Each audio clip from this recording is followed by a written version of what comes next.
Welcome back to A Fine Time for Healing, a place where your physical, emotional, and spiritual well-being are all that matter. So put your feet up, relax, and enjoy today's show. Today we have with us Peter Canova, who is a spiritual philosopher, linguist, historian, and author of the award-winning First Souls trilogy, spiritual fiction series, which approaches the multiverse theory through the twin lenses of quantum physics and ancient spiritual wisdom.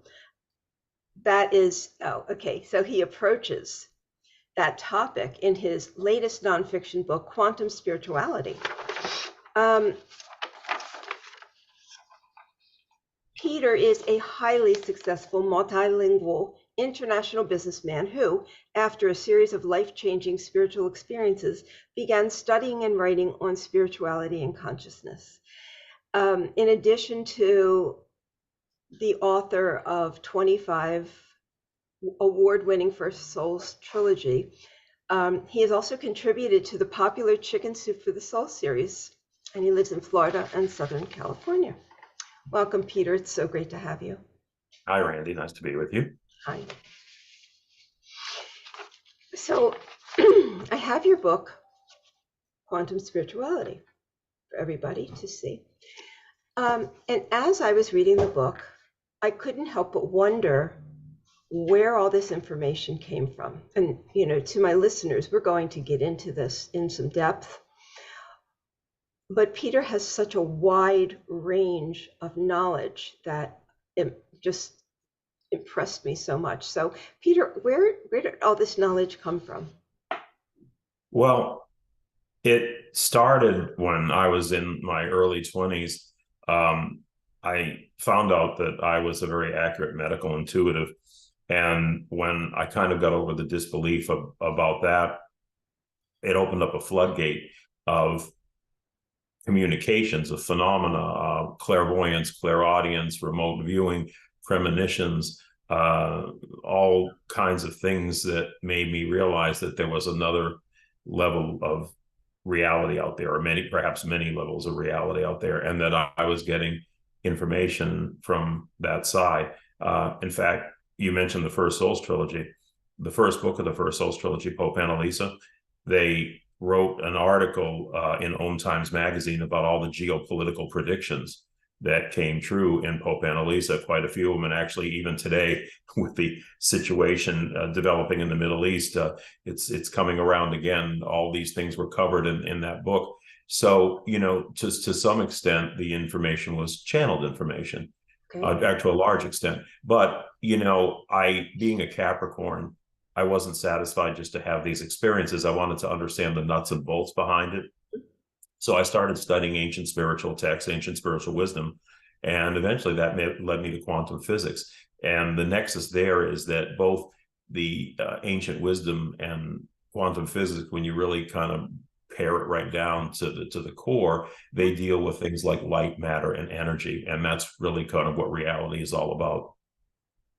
Okay, I've learned so much as I have read through your book. It's so fascinating when you begin to break down what reality really is and how our reality and where we are today has come about. So, first of all, in the beginning of your book, you say that approximately 99% of atoms are energy, light, and space, and only 1% is actual matter. So our seemingly solid world is made up of particles in motion. I've heard this before. It's very hard for us to grasp that. Why is it so hard for us to grasp that? Well, the reason why it's hard to grasp is because the quantum world that makes up our reality, that makes us what we are as physical beings and allows us to experience what we perceive as a three-dimensional world, is completely counterintuitive to what we actually experience ourselves in the macrocosmic world. They almost seem to be two different things, and yet how can they be? It's a paradox. Now, we know from quantum physics that there is no such thing as particles, really. At the very fundamental levels of reality, matter doesn't exist. Particles don't exist. What there is an energy field. an energy wave. It's called the quantum field or the quantum wave. And basically, it is a sea of possibilities, a sea of virtual particles, of virtual possibilities, which under certain conditions kind of collapse to form the physical reality that we know. So think of a block of cheese, okay, like Swiss cheese, and it's smooth, but every so often you have these holes in the Swiss cheese, okay? Well, we're kind of like those holes in the Swiss cheese. We're like these cul-de-sacs that collapse out of that energy wave into little pockets of certain types of reality, which we experience as physical reality. So, that's very counterintuitive when you tell people, but everybody's familiar with Einstein's E equals mc squared. So what E equals mc squared is saying is that matter and energy are interchangeable, that matter arises from energy and it resolves back into energy. That's the basis of the atomic bomb. Oppenheimer was a very popular movie lately. Well, the whole basis for the atom bomb was essentially breaking matter apart again to release the energy that formed it. And it's tremendous amount of energy. So, I know this is hard and it's abstract for people to understand, but it's the absolute truth. And we're going to go into, why we have all the illusions that we have, where all of this came from. And you also say individuality, and we're going to talk about what individuality is versus the collective, is really reduced to energetic frequencies of limited consciousness and awareness, creating a sense of separation from the whole. Everything we experience, the good, the bad, the sublime, the profane, triumphs and tragedies, all stem from this flowing down of the eternal into lower illusory dimensions of mind and matter. That's a big statement. Can you break it down for us?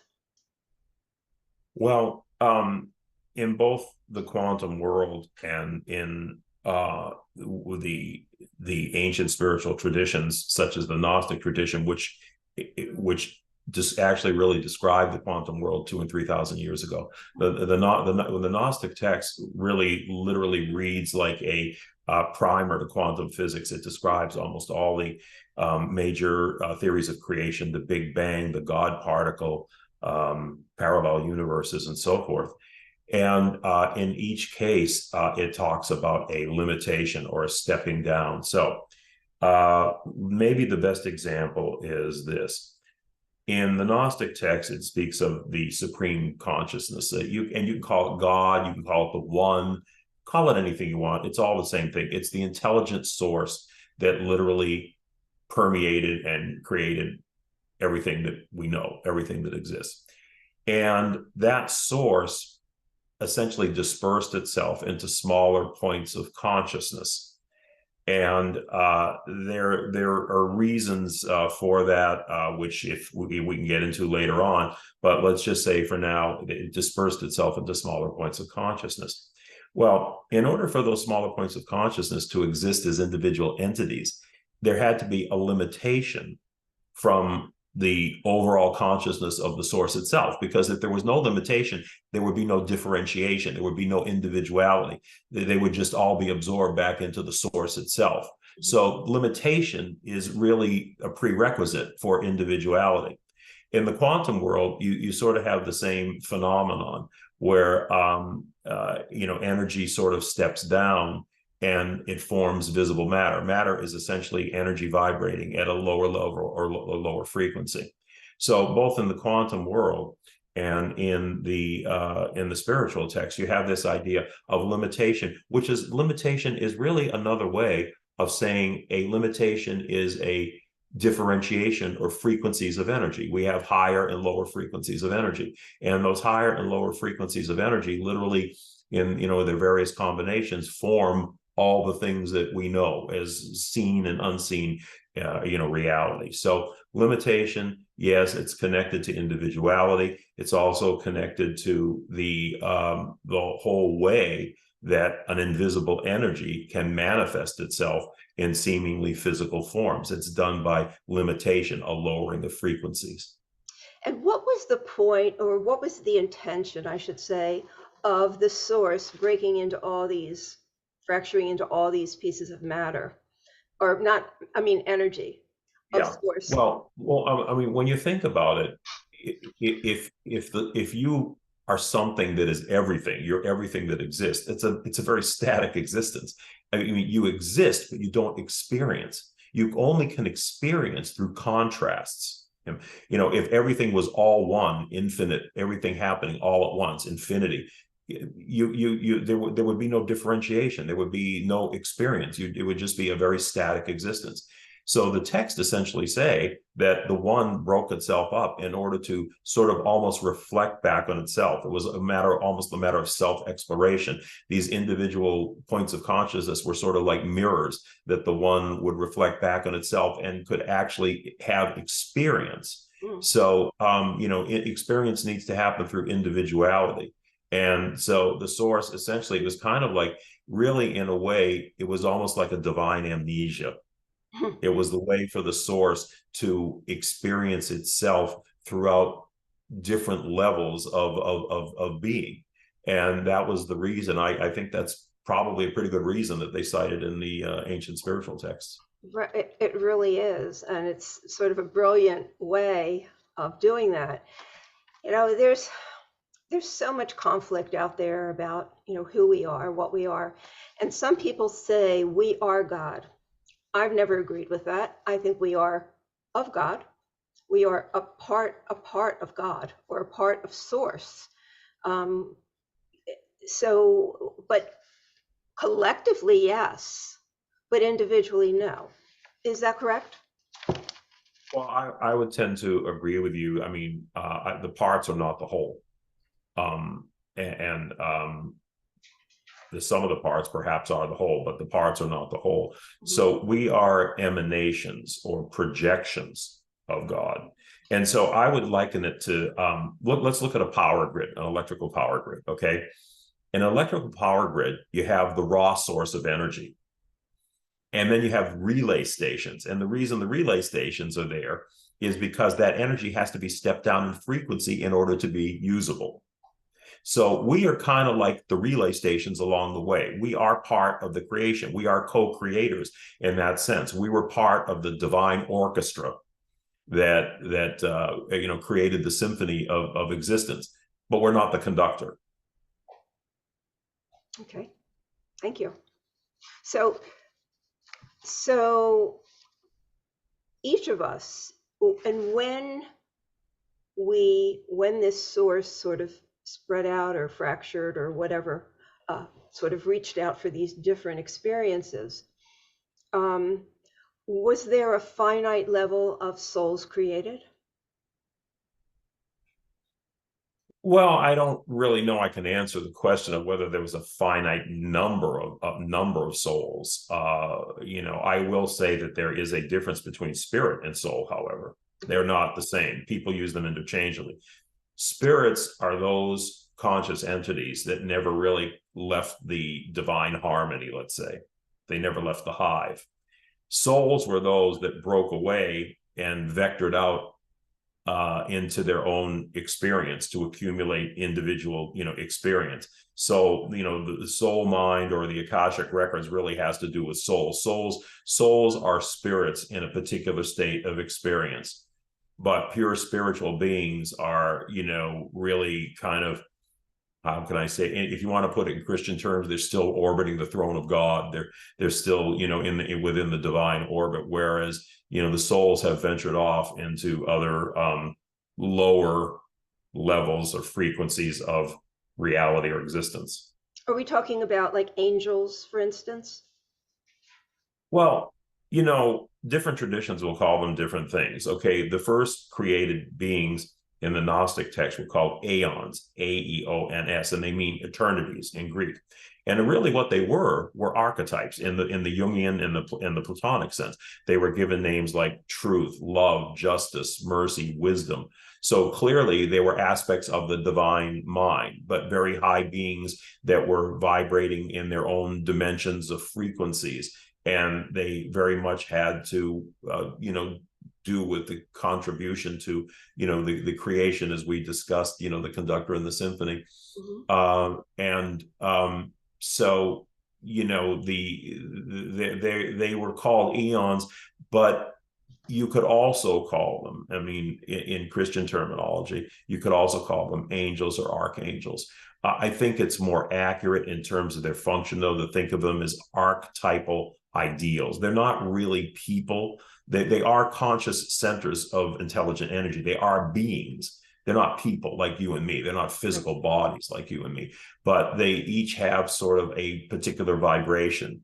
And that vibration, sends out these ideals that we as human beings experience at the deepest levels, like in the Jungian sense of archetypes, nurturing, wisdom, love, these type of things. So I think it's probably more accurate to think of them that way, but I have no problem calling them angels or archangels. Okay. All right. Thank you. That makes sense. I'm just trying to distinguish the things that are commonly known. There's us and then there's them. They've never incarnated. They've never lived in a human body. So it makes sense that they are still of the source, working for the source or in benefit of the source. So, harmony. Right. So you talk about the psychic ego-minded force of fallen souls that actually formed the material world. And in the beginning, you talk a lot about the great Gnostic myth of Sophia, which was breaking away from the blind obedience of the collective to form an individual identity. This was a concept. Sophia did not truly exist, did she, in physical form? Well, perhaps not. I think Sophia represented the archetype, certainly, of soul, falling into lower levels of experience. And the Sophia story in the Gnostic text is really deep. And I mean, it really, what it really is, the description of Sophia's fall is where is contained, the Big Bang, the God particle, the parallel universes. That's what Sophia's story is really describing, the quantum forces that resulted in the creation. The fallen souls, especially the ones that became sort of the darker forces, let's say, they were more pictured as these kind of quasi-spiritual beings. They were said to have soul, but not spirit. They were like these sort of artificial forms that were created as a result of the lower vibrational dimensions that happened in the wake of Sophia's fall. And honestly, it's very mysterious, that whole thing.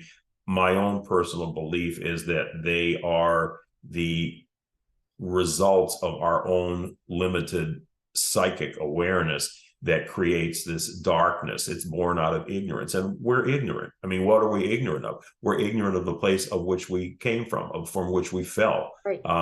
We can sense it. Those among us that can go back and have communications with higher consciousness, we can sense what's going on, but we are really ignorant of what happened. So, we're kind of left to our own devices in our own limited capacity. We have the capacity for good, but because we're also limited, we have the capacity for darkness. And I think that those beings that were spoken of, the Archons that were spoken of in the Gnostic text, are largely a projection of, our own shadow. So I think in the Gnostic Gospel of Philip, it says that men created gods, and now gods rule men.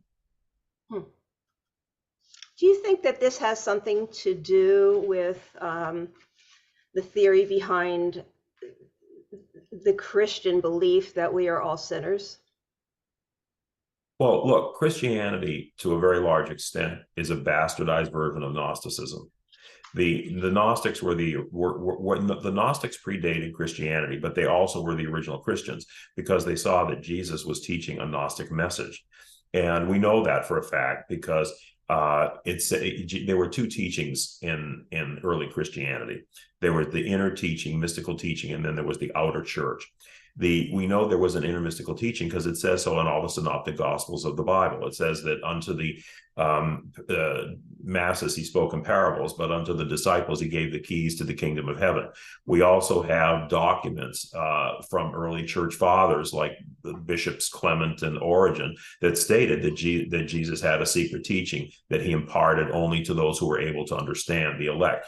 But the rest of the people sort of went by the parables. So the outer church developed into essentially the church that we know today, the Orthodox Catholic Church that we know today, and it was very ignorant of the inner teachings, the mystical teachings, and as a result, it started really becoming a church of dogmas and agendas and control, and it missed the whole spiritual aspect. And Christianity, let's remember, Christianity originally was not called Christianity. They wouldn't know what a Christian was back in the time of Jesus. It was called the Way, which indicates that it was a spiritual path, not a religion. Interesting. And this basically, this fall from grace, this theory of the fall from grace, is this related to the Adam and Eve and the Garden of Eden story? Is that sort of where the Bible maybe is trying to explain this away? Yeah, it is. But then it got, it got involved in all kinds of doctrines like original sin. Okay. Original sin and the whole Christian concept of sin is one of the most limiting ideas that, has been foisted on us, because one of the big conflicts that eventually, as the mystical inner church and the outer churches started parting ways, as they evolved, they started parting ways. And actually very violently. Ultimately, the Orthodox Church really did a number on the Gnostics, but essentially the Gnostics said we don't need priests. We are emanations of God, and we have the ability to trace ourselves back closer to the source so that we can commune directly with the source. The church doesn't need to be the intercessor. We're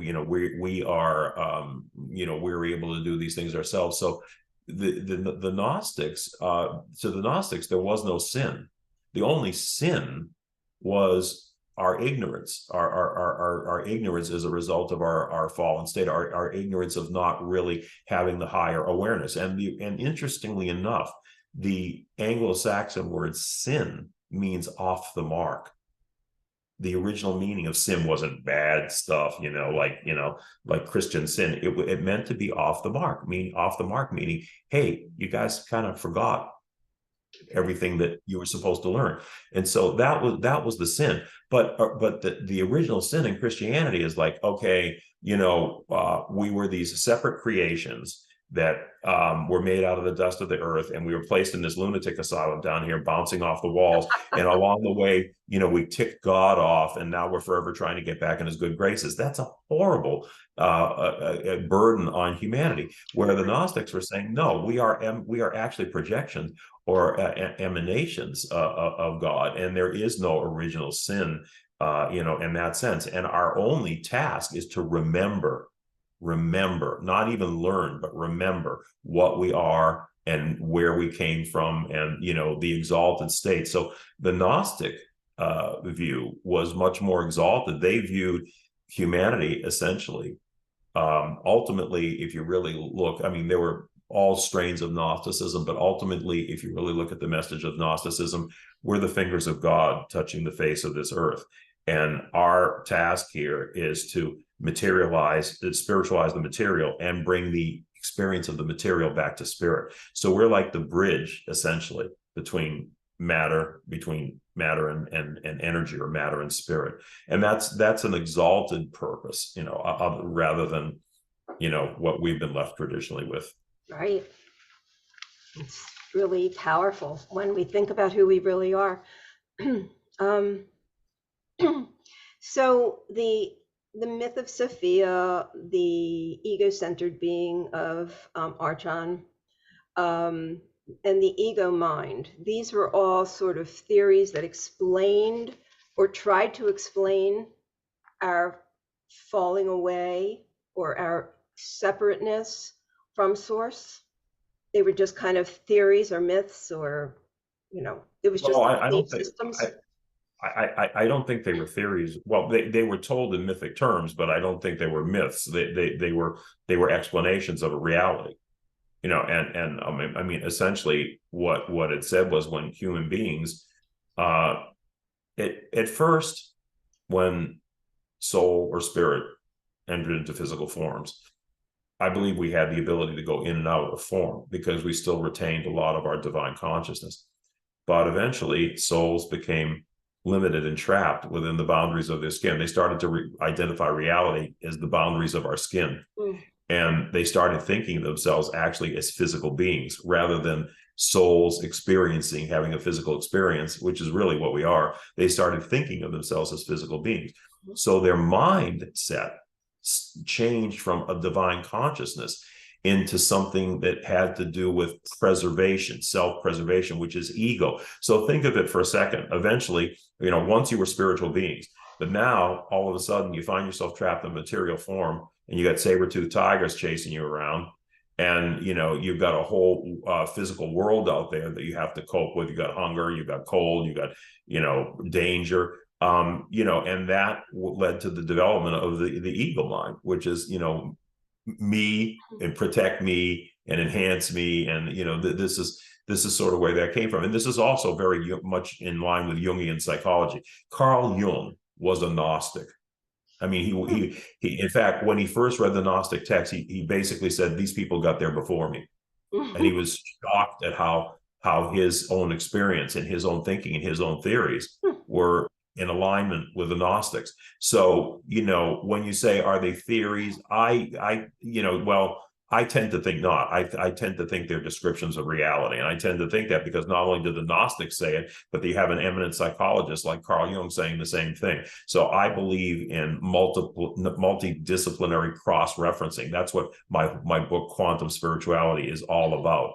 It's not about reciting a bunch of spiritual platitudes and expecting people to take them on faith. It's about giving people information, different points of information that form an arena of knowledge for them to navigate whatever their spiritual journey is. And in that arena, it would be quantum physics, psychology, neurobiology, and ancient spiritual texts. So I like to connect the dots. That's what my whole work is about. Yeah, I mean, I think you did a really, really great job. There was something that you said about the Archons, the ancient Archons, that Archons. Archons? They're pronounced Archons. Archons. With a K. Yeah. Archons. Okay. So there was this description of the Archons, and I don't know if you're familiar with what I do, but I'm a narcissistic abuse expert and coach. And when you said they are pictured as a parasite promoting and feeding off of our fears and misery, that describes people with narcissistic personality disorder. And I'm always trying to find a connection as to where these people came from, because they are very different than they are completely parasitical and predatory.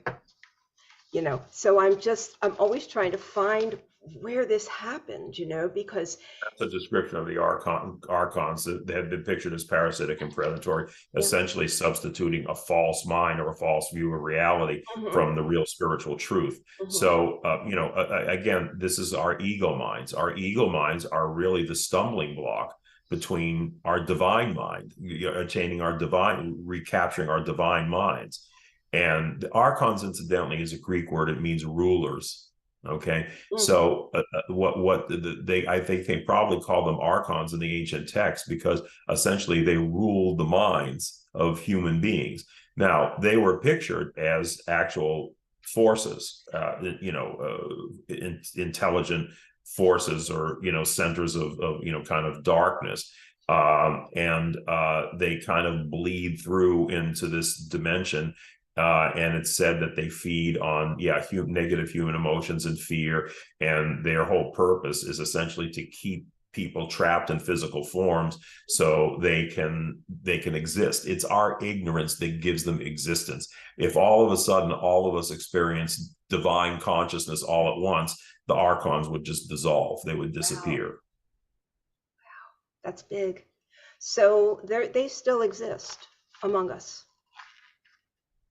They certainly exist as psychic forces. Psychic You know, forces. I'm not, Okay. I'm not gonna say there's somebody up there in the heavens with a pitchfork. You know, I mean, there certainly could be, you know, centers of intelligence or essentially beings that are of that shade of darkness. Right. But certainly they have psychic manifestations. Okay. So really that explains a lot for me, you know, because it is a psychic manifestation that causes these people to act the way that they do, to believe that the way that they do. So that sort of explains it for me. But all of us are really, it's not just narcissists, all of us are affected by this because we all have fears and we all have, you know, ignorant beliefs about reality. So, you know, to one degree or another, it affects all of us. Now, in the case of the people you're talking about, it would be much more intense, you know, more intense level of this psychic manifestation. But we all have manifestations of this. That's okay. Thank you. Just writing down psychic manifestations because it's another angle. Or it's actually a clearer angle to understanding it. So, okay, so the primary purpose of each person is to reawaken to the higher consciousness within us. Recognize that material experience is but an illusion or dream of our own making.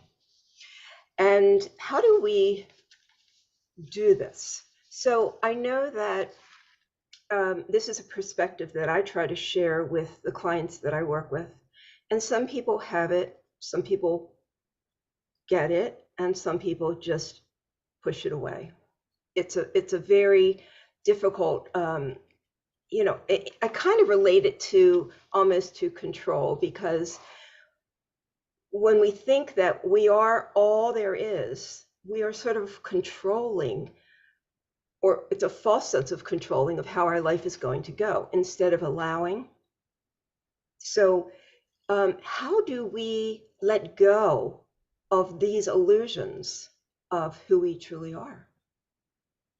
Well, you hit on something relating to the Archons. That mean the description of the Archon was he was ignorant because he thought there was all that was. He said there was nothing before me. I am that I am, and there was nothing before me. Which incidentally, the Gnostics equated to the Jehovah of the Old Testament. Oh, wow. Okay, Jehovah of the Old Testament, when you take a look, exhibited very Gnostic tendencies.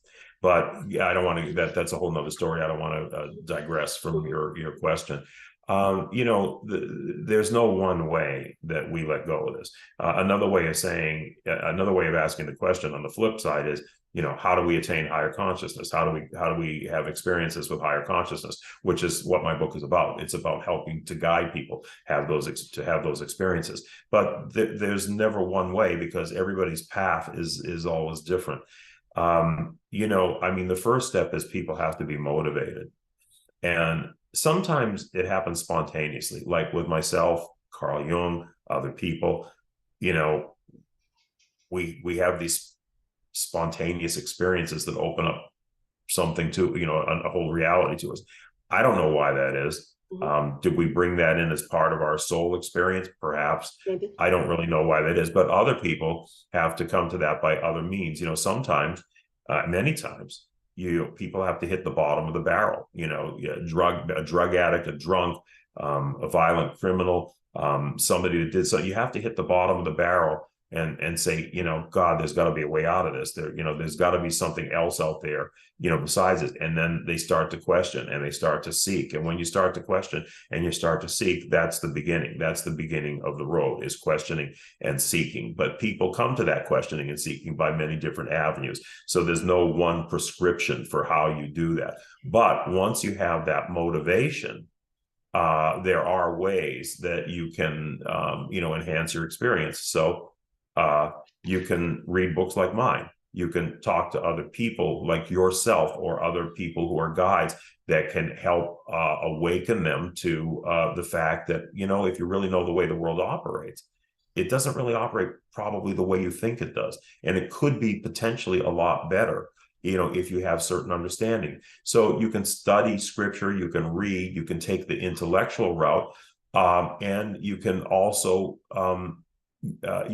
contemplate and meditate. So think about this for a second. If we really are projections of the one source, like in the electrical power grid relay station example I gave you, Right. if there's a transmitter and we're the receivers, we also have the ability to trace back where that transmission is coming from. Now it takes a little work and it takes a little effort, Okay. but that's what meditation is all about. Meditation really is about trying to open up a clear channel back to spirit, to reduce the noise that you have in telecommunications.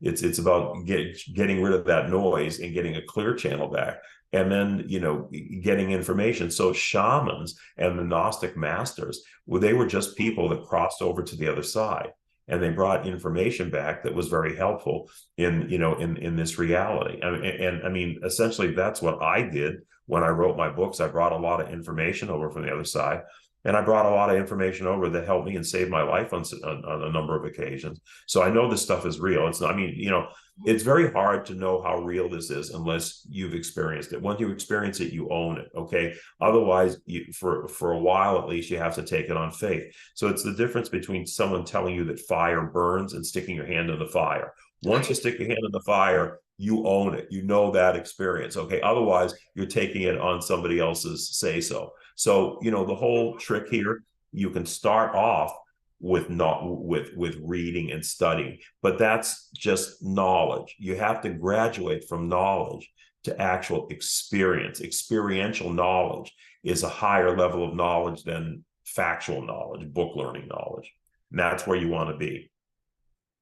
What I find is that when people take this just leap of faith and just try this out, I find that they're shown signs very quickly that then reinforce it. And so when I'm trying to, when my goal is to get somebody to look at this in a different way, and they really fight me on it, I said, just try it, because you're going to be shown quickly signs. I think we get this feedback almost immediately. Not the answers necessarily, but enough to say something's paying attention, something's there, something's telling us something, we're connected to something. The problem is that with most people is that we all have intuitive aspects to ourselves, and there's information flowing constantly. The problem is we tend to dismiss it in the same instant that it arises, because we're trained in this world to be logical and analytical.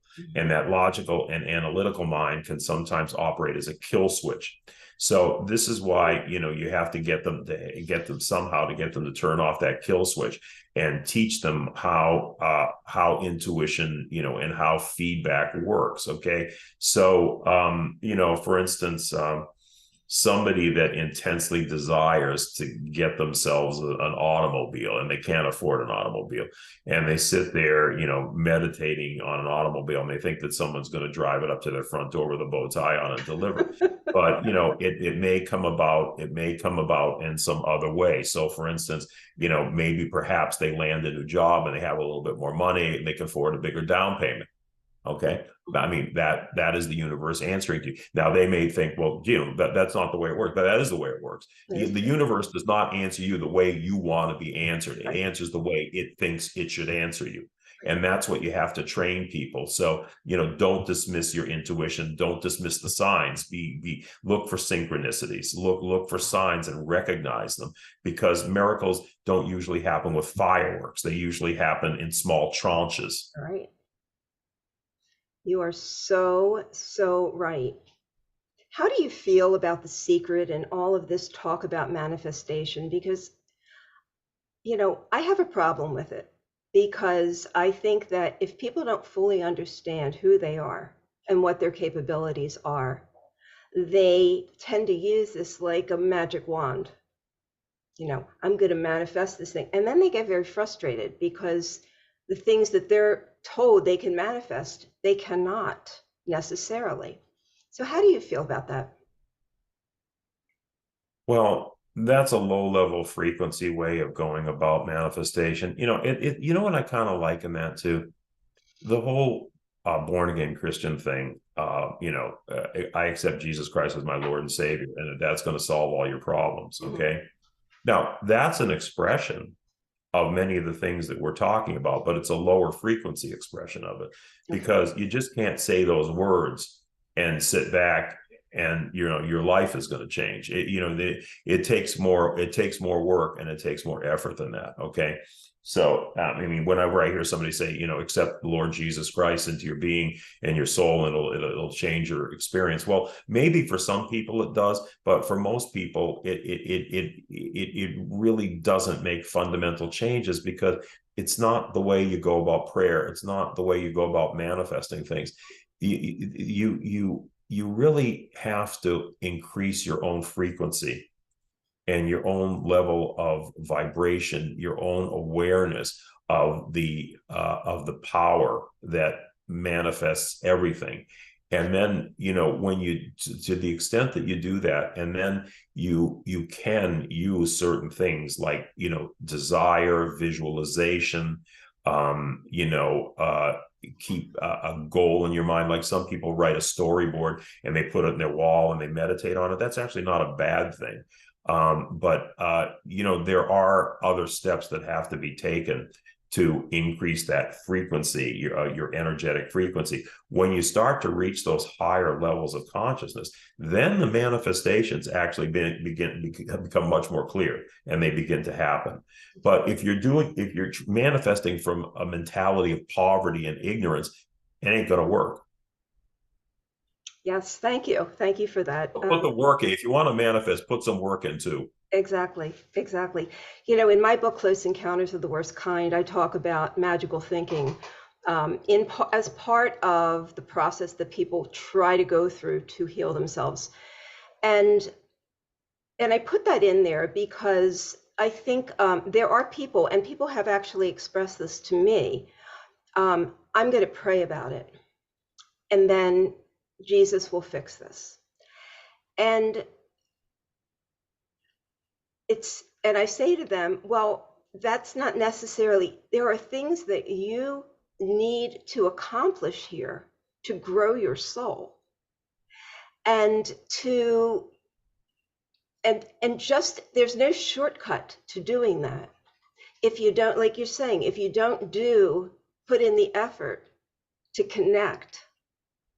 But I think there's another step. I think there's another very important step, which is that the people that desire to manifest, is very much an ego-centered thing. Mm. And when things really start to click is when you start to understand the concept of serving others, of doing things for others, the greater good. So, if you really and truly have a heartfelt look, I mean, all this work I do and the books I write and everything else, I don't do it for money. In fact, it's actually draws me away from my core business. I do it because it's my expression of wanting to help, or wanting to give, wanting to do service. Right. So I think a lot of things work in my life because I have that mentality. If I just sat around all day just thinking about myself and what I want and me, there's your roadblock right there. You're not going to manifest anything that way. Okay. But if you think of what you want in the context of how it makes you a better person and how you can better serve people, or you have other avenues of how you feel you can contribute to the world, and make it better, and not fake it. Just, I mean, really, really, truly, and believe it. I feel that opens up a lot of doors, because now you're operating off of higher consciousness. Higher consciousness is holistic. Okay. It's not individualistic. It's not about me. I want a car, I want a boyfriend, I want a girlfriend, I want, more money. I mean, sure, everybody wants those things, but if you think of it, exclusively from this me, want mentality, it's more like, let me think of ways that I can express myself to help make the world better, to do a better hobby, a better job, and everything else. And then these other things that you're wishing for yourself, they seem to follow along in its wake. That's true. That's true. I find that the intuition or the our ability to tap in to the source, it's not always so serious. Sometimes it's humorous. and I say that because I've had this thing with what I call my parking fairy. My husband didn't believe me when I started doing this. Now he I uses it know in a exactly. I have the same thing. I You know have a exactly. parking fairy? Okay. Yeah, yeah. Right. I get more parking spaces than statistically should be accounted for. Right. And you're saying there's no spaces, and then somebody pulls out right in front, right? So to me, that's a little bit of levity that we're being shown that, hey, we have a little bit of a sense of humor about this. This can be a little bit fun. It doesn't have to be all seriousness. So that's very interesting that you have a parking fairy as well, but it works, if you believe it, if you are fully invested in the fact that this is true. Yeah, belief is a very important factor in manifesting things. Mhm, very much so. What you were talking about just before I mentioned that was, um, well, let me just ask you it this way. So, to me, when you begin to tap into this, I think gratitude is a really important way of reinforcing it. What is your feeling on that? Well, if you read up to the end of my book, I describe the factors that make for more successful meditation, more successful manifestation, and things like we've mentioned a few things here: belief, motivation, visualization, desire, and gratitude. Is definitely one of those things. And I think I probably mentioned almost a dozen different factors that help us in our exploration of higher consciousness and manifesting results of it. And I'm pretty sure I mentioned gratitude in there as one of them. Yes, gratitude is very important. Right. So, motivation, desire and direction, intention, alignment, humility, gratitude, imagination, expectation, letting go, visualization, and be mindful. So that's pretty much how the picture comes together. Yeah. Okay. And we need all of those to bring this picture together. And working with those factors really helps us out a lot. Being conscious of those factors and working with those factors helps us out a lot in our road to have contact with higher consciousness. Mm-hmm. And for people who are listening to this and saying, okay, I would like to do this, they're not going to go from here to there in one fell swoop. It's going to be a process, a little bit at a time. And so, because it can feel very overwhelming to say, okay, I want this. Now I'm going to do these things and there it will be. But that's not necessarily so, is it? Depends on the individual person. Like I said, the path to spiritual awakening, or the path to contact with higher consciousness, is just different from everybody, and everybody works at their own rate of acceleration on this. So with some people, yeah, the path can be shorter. I mean, look, with me, this whole thing started very suddenly. One day I discover, I'm a medical intuitive, and then all these other things happen to me. I mean, I probably could have taken a lot longer to get to that point. Why it happened for me like that, I don't know. But other people may, have to go through a longer period of time to reach those things. There's no rule to it. Right. I know for me, the spark was lit 35 years ago when I was bottomed out as far down as I could go. And I had to say, look, I don't know how to do this. Help me. Yeah. And It becomes a matter of survival at that point. Mm-hmm, And right. like I said, like I told you earlier, a lot of people have to bottom out like that. in Mhm. order to start clawing their way back up. That becomes their motivation. It's like being trapped in a corner and you have no other diversions and you have no other excuses and you have no other options. And you have to say, if I don't reach something higher, I'm not going to make it. Exactly, exactly. Sometimes we run out we just cannot solve these problems that we have on our own, and sometimes they're insurmountable. And what I love about tapping into higher consciousness is that and I think you said this earlier, we never know how these things are going to happen. They just happen. And if you would sit there and try to figure out how to make that happen, you never could, because these are miracles. And like you said, miracles are, they're small things. They're not necessarily these great big things, but they happen all the time. It's just that we're not used to recognizing them. Or we're trained to think of them in a certain way. But this when people do bottom out like that, this is a lot of the reason why people become, let's say, born again Christians or fundamentalists. And incidentally, there's nothing wrong with that. But what I would say is, and I mean, and for some people, it may be a good thing. It may be a life saving thing, for them to take that path. The only downside to that path is that it comes along with a whole lot of other baggage and control, and you now are part of this closed circle and you got to obey the rules of the circle, and that's limiting. So I would really rather see people in that situation taking more of a spiritual path. And the difference, see, to me, the difference between religion and spirituality is this: you're on a life journey, you're on a spiritual path. It's like a road, and you're traveling this road and you pass these way stations. Okay, the church or religion will say, come in here, we've got answers for you, but you got to stay within our box. Okay, the spiritual way station will say, all right, come on in here, we've got some things to tell you, but then you leave and you go on to the next way station. So religion is a closed experience, whereas spirituality is an open experience, where spirituality understands that this is a journey, not a bus stop. That's the difference between spirituality and religion. But look, I would certainly rather see somebody in the religious box than blowing their brains out Right. or Exactly. overdosing on drugs. Exactly. Exactly. I see it this way. It takes courage to do it the way that you're suggesting we should do it, and the way I believe we should do it as well, because this is how I do it. I'm just a big picture person. I just think there's more and more and more. That's just who I am. I don't want to be boxed in.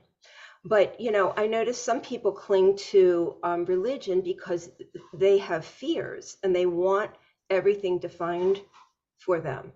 And for them, that's a comfort, and I guess not all of us are going to have this infinite courage where we just say, okay, show me.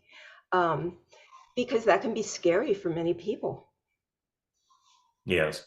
Yeah, I think you got a good point there. I mean, a lot of that, when I said there's a lot of baggage that comes with the religious experience, being fear-based, is a lot of it. And then you have to buy into the whole original sin thing. And, you're going to get a lot of, sort of fear-based type of beliefs there. So there's a price to pay for seeking shelter in religion. You're right. And you're right. I mean, it's more of you're on your own and you've got to do your own seeking when you take the spiritual path. And yeah, I mean that only certain type of people, I guess, would be able to do that. Other people would be too fearful to do it. And incidentally, in religion, you're told that if you do that, you're going the way of the devil. Right. So that right there, I mean, I've had friends of mine who I really love dearly, and they're fundamentalists, and they say we're really worried about your soul, Mm. and because the way to kingdom is through the eye of a needle, and Jesus is the only way. Well, look, I'm a believer in Jesus, not the way they view Jesus. Right. I have my own view of Jesus, and I also consider myself a Christian, but not a Christian in any sense that they would understand. I consider myself more of a Christian in the original sense of the mystical church, like a The Gnostics. Gnostic view. So, but I do consider myself, a Christian. I just don't go around using that term because of the connotations. It's been, co-opted or preempted by a certain type of idea that I'm not really affiliated with. So that's why I don't call myself, run around calling myself a Christian, but I am. Right. Yeah, and this moment that I had 35 years ago, because I was raised in a Jewish family where religion was so important. I never got it. I just didn't get it. It didn't speak to me. And at this moment, I said, okay, so what was that all about? Because it's bringing me nothing. It's not bringing me the peace and the future that I'm hoping for. And I always had that sense that just wasn't for me. So that's when I just said, expand, expand, expand. It's been years, 35 years of doing this and learning and growing and tapping in and trying things. So Well, the interesting thing is that the Gnostics and the Jewish Kabbalists and the Islamic Sufis are pretty much the same thing. mm, They are the mystical core of their religions, and they have way more in common with each other than they have with their outer religions. Gnosticism has a lot more to do with Judaism than it does with Christianity, with Kabbalah, than it does with outward Christianity. And the Kabbalistic mysticism has much more to do with Gnosticism than it does with Orthodox Judaism. So, I always say that prophets speak the heart of God, their followers start religions. mm, And there always is at least in the early days, a mystical core to each of these religions. And those mystical cores are very, very similar, almost identical. So, when I say I relate to the Gnostics, what that means is a lineage of the Jewish Kabbalah, of the Islamic Sufis, of the Gnostic pagans, and the Gnostic Christians. All the Gnosticism and the mystical part of it incorporated and was an outgrowth of all those things. So, this is where it becomes universal. These mystical beliefs are really much more universal. Religions divide, mystical beliefs unite. very true, very true. And I never got that mystical aspect of it. I just got dogma. Yeah. And Well, I've we never all been, pretty much yeah, all pretty if any of us that attended mainstream religions pretty much got dogma. yeah, it's just dogma. It's like you do it. I know I would ask questions of my mother, who was supposedly very, pious, and I'd ask her questions and she never knew. Why is this? Who is that? Why are we doing this? Because you're supposed to. That was the answer I always got. And I'm not a because you're supposed to person. You don't say that to me. that causes rebellion in me when you say because you're supposed to.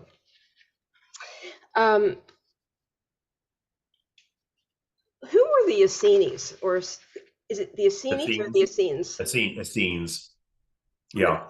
Well, the Essenes were a Jewish sect back at the time of Jesus. You had the Sadducees, you had the Pharisees, you had the Essenes, and the Essenes were okay. What they call Essenes, you have to be a little bit careful because there was a wide variety that came under the umbrella of the term Essenes. The Dead Sea Scrolls are associated with a certain Essenic community out of Qumran, but these guys were like heavy duty ascetics. You would probably not want to have been part of their circle. There were other groups of Essenes, like the ones in Mount Carmel, that most probably influenced Jesus and his family. And they were believed in marriage, and they had essentially a mystical outlook or a mystical tradition, which would have been early forms of everything we're talking about, the Kabbalah and Gnosticism and everything else. So the Essenes were a mystical sect. that were, generally speaking, not really looked well upon by the temple, by the Orthodox, by Orthodox Judaism and the priesthood. They weren't real wild about the priesthood. Yeah, they were, but they were essentially were a religious or spiritual sect of Jews. Okay. But do you think Jesus was an ascended master? Do you think that Jesus was of the same energy, or the same, I don't have the words for it, so we broke away into these particles. Do you think Jesus was one of those particles, or do you think Jesus was something different? Christianity says that Jesus is the Son of God, and in a sense that is correct. We are all sons and daughters of God. Right. I do think that people like Jesus occupied a special status, as a very high spiritual being, possibly very, very possibly, a kind of the sort of an avatar or a direct, representation of a divine force that was trying to enlighten the world. He was certainly, I don't know that I want to get into labels of him as an ascended master or this or that, but very certainly he was a high spiritual being. So were other people like Buddha and so forth. Right. I don't want to get into the degrees of who was more enlightened or anything. I'm just grateful for the fact that people like that appear, in history to redirect ourselves. In the Bhagavad Gita, the great Hindu epic, Vishnu says that, I incarnate from time to time when things are getting bad to set virtue back on its throne, to set righteousness back on its throne. So we do have these high spiritual beings that seem to incarnate every so often when humanity's losing its way, to kind of redirect them toward the light. Very interesting. And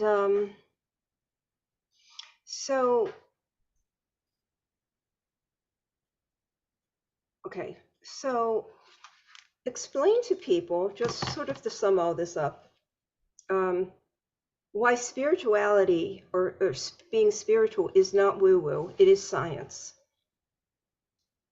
Would you call it science? I think that spirituality is a description of reality that is the flip side of the coin of science, which is a description of reality. They're both descriptions of reality, coming at it from different angles. Spirituality comes at it from a subjective angle, from an intuitive angle. Science comes at it from an objective or analytical angle. I believe they're both saying the same thing. That's why I call them flip sides of a coin. Okay. So, that's why I wrote my book the way I wrote it, when I called it, quantum spirituality. It's using both quantum science and spirituality to point to the same things, the same indicators about how reality works and how we can raise our frequency and have experiences with higher consciousness that, can help our lives. So, and the reason I think I say right at the beginning of the book, do you want to live in the basement or do you want to live in the penthouse of life? Okay. If you live in the basement, you're not going to know too much, and life is pretty much going to lead you around by the nose. But if you're up in the penthouse and you see the panorama of life and reality and how it exists, you're much more clued in. And to that extent, you will have much more control over your own life and your own experience in a positive way. So, that's the whole purpose of writing this book. Okay. Thank you. So you distinguish quantum science from traditional science, right? Because traditional science, quantum science is forever expansive. There's no limitation on it, right? And our science is just, it's always changing. It's only true until it's changed. So people who want to, stick with this traditional kind of science, it's going to end. Well, anyway, this has been really a great conversation. I've learned so much from you, and I know my listeners have. This is Peter Canova's book, Quantum Spirituality. And I just wanted to mention that please go to my website, petercanova.com. It's PeterCanova.com. There's a wealth of information there about the trilogy, about quantum spirituality, about a lot of great information. And incidentally, The first my publisher entered the book in quite a few book competitions. We just had the results of the first book competition, which was the American Book Fest Best Book Award. They entered in 4 categories, and it won in all 4 categories. Congratulations. Yeah. That's big. That's big. I've written like 3 books, but I've self-published. But I know what a accomplishment that is. So congratulations. A big congratulations goes to you. And so I'm sure you have links for you to buy your book through your website and everything like Yes. that, right? Yeah, and the book is available on Amazon. Just look up quantum spirituality, and or go, you can go through my website.